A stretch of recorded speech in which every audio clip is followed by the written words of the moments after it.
Happy Monday, everyone. This is video 2 on my series of the gift of the Holy Spirit, and today's gift is piety.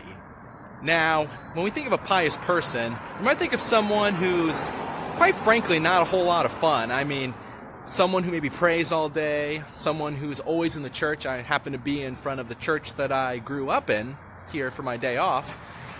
But is piety something that we really want to grow in? I think if you ask most people, they would say no. But piety is still a gift. So what does it do for us? Well, thinking about to my video yesterday when I spoke about the fear of the Lord, to see God as the author and source of all things, growing just a sense of wonder, just a sense of gratitude, that the response to that are acts of love, acts of thanksgiving, acts of praise.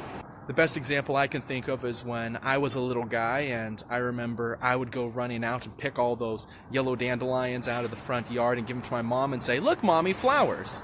Well, those really weren't flowers, those are weeds.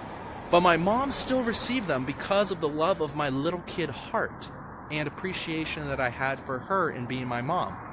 And that's what the gift of piety is. The gift of piety is us responding to God's goodness, God being the source of everything in our lives, and making certain actions, doing certain things out of thanksgiving for God. Again, piety is not done because we fear God is going to strike us down. Again, I want to point to you to that passage from Romans that I spoke about in my first video, that the Holy Spirit does not make us fall back into fear, but to cry out, "Abba, Father." And so piety helps you and I to do acts of love for God. So what does piety look like? Well, it can look like praying the rosary every day. It can look like offering up a prayer when you drive by an accident or when you see some particular incident going on and lifting up a prayer.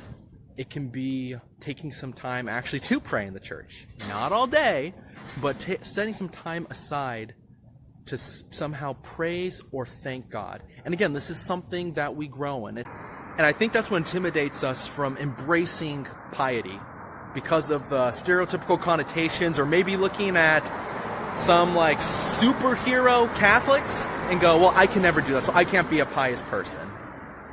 That's not true. If you are baptized and confirmed, you are a pious person.